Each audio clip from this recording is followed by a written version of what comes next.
The Senate signals their disapproval of the administration's actions. A congressional panel plans hearings regarding the Advisory Committee on Immunization Practices. And the expiration of the Affordable Care Act enhanced premium tax credits is quickly approaching. For the week of December 15th, 2025, from Capitol Hill in Washington, D.C., this is Health on the Hill, brought to you by Heart Health Strategies. I'm Matt Duckworth. Well, Mr. President, that's obviously a huge problem, but I haven't even gotten to the central problem. And that is that Obamacare has utterly failed to control health care costs. Since 2013, Obamacare enrollees have seen a 221% increase in premiums.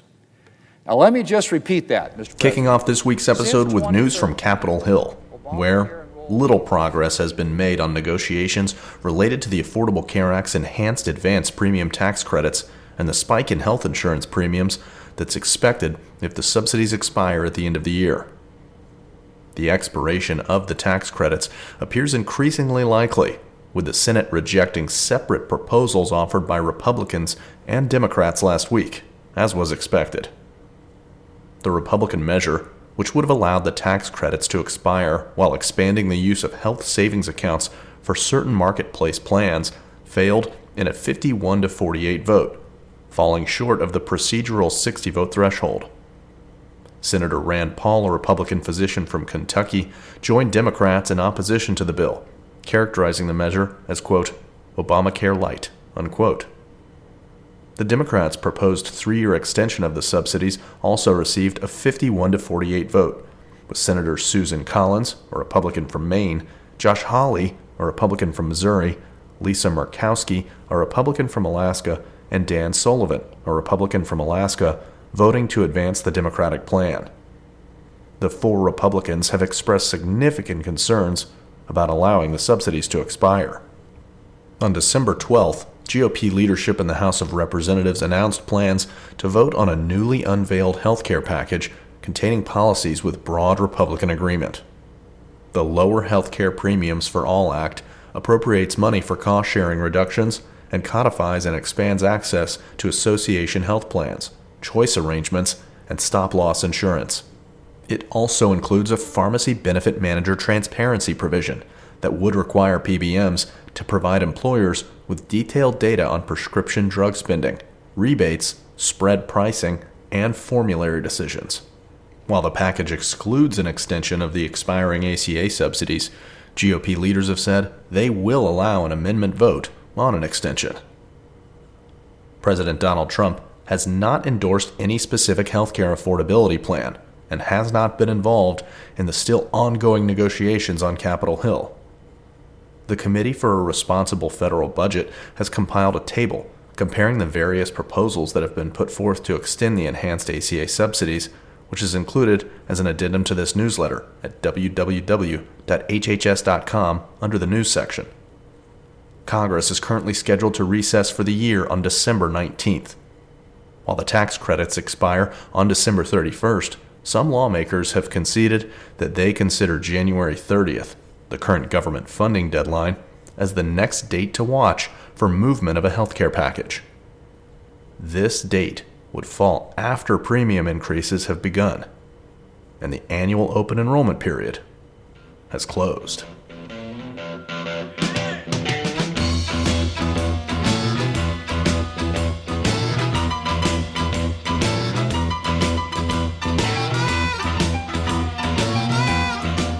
The Biosecure Act has been included in the latest version of the annual National Defense Authorization Act, or NDAA, that was recently released by bicameral congressional negotiations. The provision would bar Chinese biotechnology companies of concern from receiving federal funding. A previous version of the legislation was omitted from last year's NDAA due to concerns about naming specific biotech companies to be scrutinized. The new version of the bill would require the Office of Management and Budget to create a list of biotech companies, like those on the Department of Defense's list of Chinese military companies, that would be blocked from federal contracts, grants, or loans, and to provide the companies the opportunity to appeal. both chambers of Congress must pass the bill before it's sent to the president for his signature.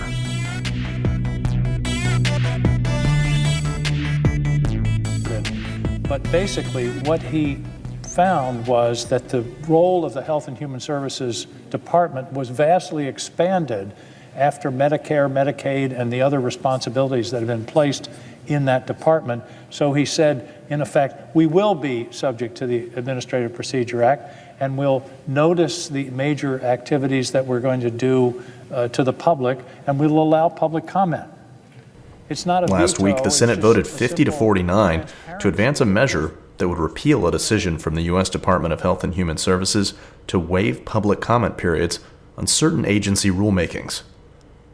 The HHS policy in question rescinded the Richardson waiver, thus allowing the department to pursue certain regulatory changes, including those relating to agency management or personnel or to public property, loans, grants, benefits, or contracts without a public comment period.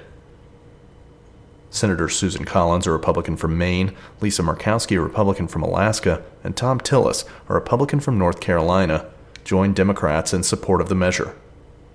Senator Steve Daines, a Republican from Montana, did not vote.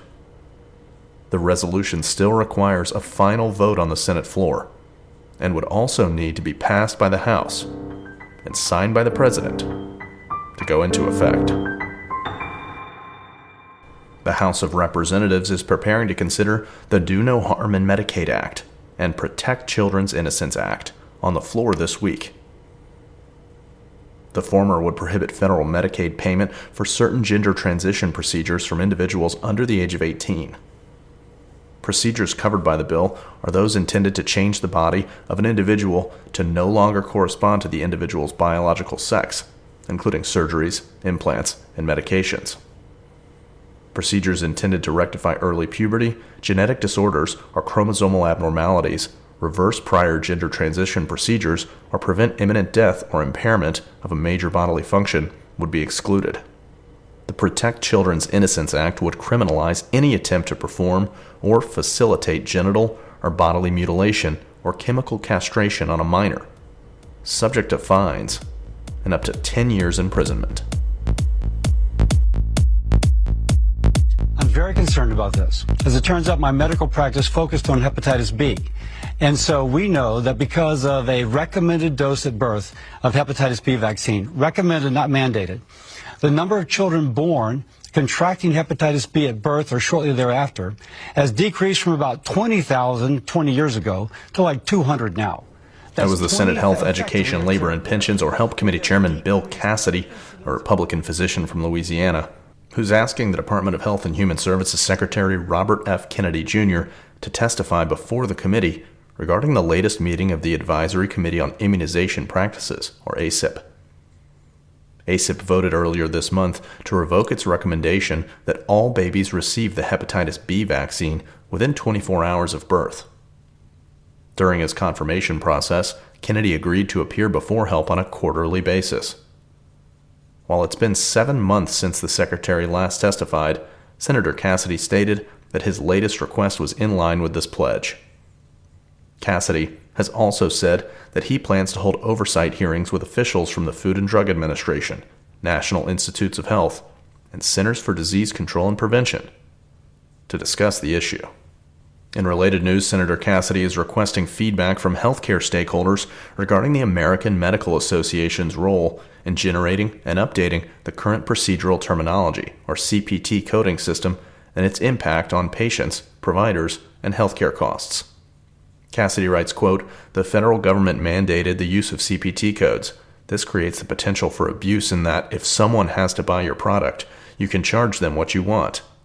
Cassidy goes on to say, quote, "There may be nothing wrong here, but we should get answers to make sure the CPT system is working for the American patient and for the American healthcare system," unquote. Cassidy has called on those with relevant experience and knowledge of CPT coding contracts with the AMA to respond to a public questionnaire.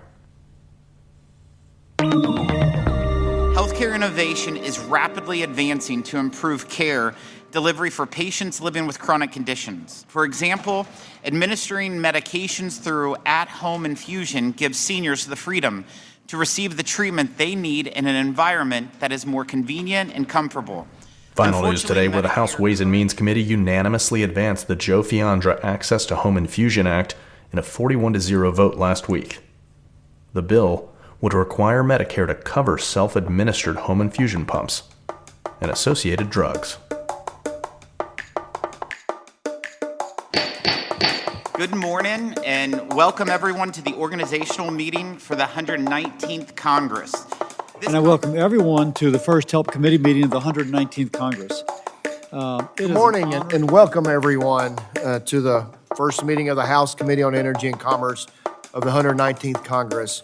The Finance Committee will continue its long tradition of addressing these matters in a manner that invites bipartisanship. We end each week's episode with a call to order, where we lightning round congressional meetings and hearings in the near future that you need to know about. First, on Monday, December 15th at 3 p.m., the House Veterans Affairs Subcommittee on Health holds an oversight hearing titled Ready, Set, Go Live, Assessing VA's EHR Modernization Deployment Readiness.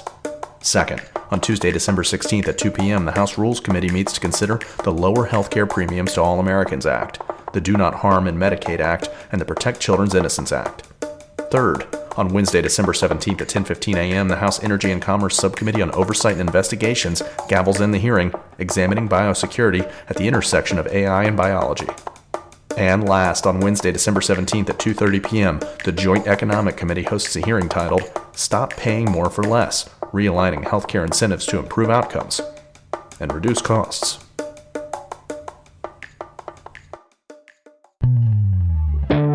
Thanks again for tuning into this week's episode of Health on the Hill, brought to you by Heart Health Strategies. For more information on this week's healthcare happenings in the administration and on Capitol Hill, you can visit our website at hhs.com and click on the news section at the top of the page. You can subscribe anywhere you get your podcasts, including Apple Podcasts, Spotify, YouTube, and SoundCloud. Did we miss a story you wanted to hear this week? If so, email me at mduckworth@hhs.com, and we may include it in our next episode. Have a great week, and stay healthy.